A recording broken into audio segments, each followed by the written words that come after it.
There we go. All right. Well, hello, and welcome to the American Revolution, the real American Revolution, a public television series devoted to interviewing authors and historians about what really happened during our American Revolution. Now, my name is Randy Flood, and this program is brought to you by two nonprofit entities, the Real American Revolution and the American Revolution for Civic Education. Now, today my guest is Jack Buchanan. Jack is one of the nation's foremost historians on the American Revolution and is affectionately known as the Dean of the Southern Campaigns. Now, his books on the American Revolution include the prize-winning The Road to Valley Forge, How Washington Built the Army That Won the Revolution, and also the widely acclaimed The Road to Guilford Courthouse, The American Revolution in the Carolinas. Now, Jack's most recent book, The Road to Charleston, Nathaniel Greene and the American Revolution, it's become a huge bestseller. So this is the second in a series of interviews with Jack to discuss his books. And today we're going to be focusing on The Road to Guilford Courthouse, the American Revolution in the Carolinas. So Jack, welcome to the program. Thank you. Thank you, Randy. Well, Jack, it's been my experience that Americans know very little about the American Revolution in the South. And so perhaps maybe we can kind of lead into the discussion by providing kind of a brief background. Now, following the Battle of Monmouth, New Jersey on June 28, 1778, when the British were basically vacating Philadelphia and marching back to New York City, they specifically turned their attention thereafter to the South. Now, during the next 2 years after Monmouth, 1778 and 79, the British captured Savannah, as you know, and achieved a major victory with capturing another great southern port when Charleston fell in 1780. But we both know that the American Revolution in the South really began much earlier than 1778. There was unrest in the South, just as there was unrest in New England and the Mid-Atlantic regions. So before we focus on the British actually turning their attention to the South, let's talk about the situation in the South or in the Southern colonies before 1778. And at the outset of your book, you talk about the Rice Kings. Who exactly were the Rice Kings and why did they rebel? And then what happened in the Carolinas and Georgia between 1775 and 1778? The Rice Kings were men of property, owned great rice and indigo plantations, and gangs of slaves. And they had become rich quickly. The South Carolina especially had been settled early in the 18th century, and by mid and even earlier 18th century, these men were rich and powerful. Yet they were looked down upon by the ruling class of England, the men who ran England, the aristocrats, and treated as colonials. But these men were proud, they were arrogant, and they decided that there was no other earthly power that could rule their lands and themselves than they. They wanted to rule themselves, and so they rebelled against the mother country. It wasn't easy. It wasn't easy. One of the Rice Kings said he shed a tear for the mother country and all the Englishmen that I love, but he still rebelled. So they rebelled against the English. They also had to count on the tradesmen and the mechanics of Charleston in order for a successful rebellion. And they looked down on these men just as the English aristocracy, the ruling class, looked down upon them. They looked down upon the tradesmen and the mechanics of one of the Rice Kings said, "How could such men hope to be legislators and governors?" Mm-hmm. They absolutely looked down upon them. Mm-hmm. But they, with the tradesmen and mechanics, they rebelled. They took over. They put down a rising of loyalists between 1770 and 1775.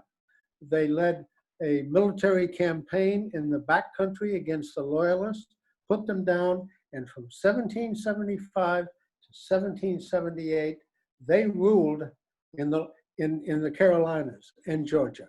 Mhm. Now, North Carolina, we have to remember, was independent right from the beginning. The North Carolina legislature was in session throughout the Revolution, with a slight hiccup that we may come to, but they were in session throughout the Revolution. South Carolina was overthrown by the British. So was Georgia. Interesting, interesting. Well, beginning with Lexington and Concord and Breed's Hill, from 1775 to really the summer of 1778, the fighting took place largely in the North. Why did the British turn their attention to the South? 3 reasons. They've been thinking of a Southern campaign since 1776. But the 3 reasons they turned south: first, stalemate in the North after the Battle of Monmouth in the summer of 1778. That was the first reason. The second reason was that George III and his ministry had been importuned by Tories, loyalists, and especially royalist governors in exile, that there were vast numbers of loyalists in the South who would rise once a British army arrived. The third reason, which is often not talked about, and Lord Germain reminded Sir Henry Clinton just before the expedition that went south, that to be aware of the safety of our West India colonies, our West Indian islands, the Sugar Islands, which, according to British merchants in London and plantation owners in Jamaica and other islands, were more important than the mainland. So those were the 3 reasons why the British turned south. Well, that would explain also then why they really went to Charleston and Savannah, because they were major ports that interacted with the West Indies. Yes, yes. Interesting. Well, where did the British first invade in the South, and what happened initially when they did that? They invaded Georgia at the tail end of 1778. Lieutenant Colonel Archibald Campbell with 3,000 British regulars landed on the Georgia coast, and that day took Savannah. One day? In one day, he took Savannah. General Robert Howe was the American commander-in-chief in the South at the time, and was not up to the job. And in fact, in his report after the battle, he revealed that he hadn't a clue as to what had happened. How had this happened? He had lost Savannah. And then several days thereafter, a British expeditionary force of about 1,000 British and loyalist regulars with militia marched into the backcountry. And that brings us to a very interesting point. His commander wrote that the test of this expedition is to test the loyalty of the backcountry and the professions of their loyalty.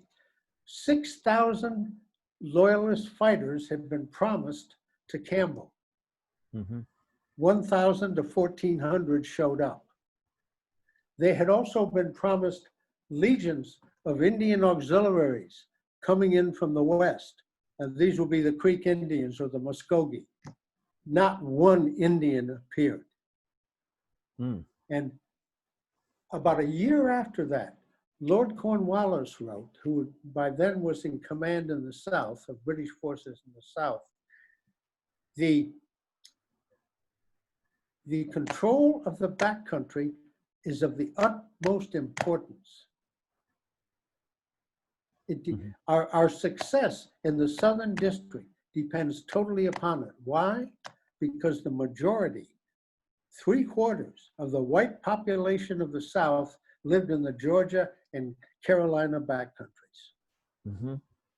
Well, the backcountry was really important, but why did the backcountry rise against the invasion, particularly in 1780 when the British came in. They captured Charleston, of course, and Charleston fell in May of 1780. And it just seemed to me that the British were going full throttle. Well, they were. They And were. so how did the back country rise up against that? Well, first, all of South Carolina was shocked by the fall of Charleston and then the march of British regulars up country. In my opinion, the settlers in the back country coming in, immigrating from the port of Charleston, and then all these Scotch Irish coming down from Pennsylvania along the Great Wagon Trail and the Catawba trading path into South Carolina. These were people who had been in America for a generation or more. Some were Ulster born, but many had been born in this country. And to them, the British, the mother country was far, far away. They were accustomed to governing themselves. And in my opinion, this custom of governing themselves took precedence over a boss 3,000 miles away. Mm-hmm. And so they rebelled. Mm-hmm. Pretty effectively. Pretty effectively. You see, all what the colonists were asking was home rule, especially taxation, because they weren't represented in Parliament. And they thought only taxation could be exacted by their local assemblies, mm-hmm. state by state, and other matters of home rule. The British would continue to handle foreign relations, military matters, but they would have home rule. The British Britain didn't come around to this until 1867, when they passed the British North American Act giving Canada home rule. The 18th century was too early. They weren't ready for it. Interesting. The Americans were, the Brits weren't. Oh, yeah. What were the numbers between, say, the Tories and the rebels in the back country? How did that break out number-wise? There was a British Tory officer who left his journal, Colonel Robert Grey. He reckoned that the Tories in South Carolina alone numbered about 2/3. The rebels about 3/4. He thought in the 96th district in the far back country that there were that they were about even, Tories and rebels. That in the Orangeburg district in the mid back country, the Tories might have been slightly superior, but on the whole, about not 2/3, about a third of the population were Tories. Mm-hmm.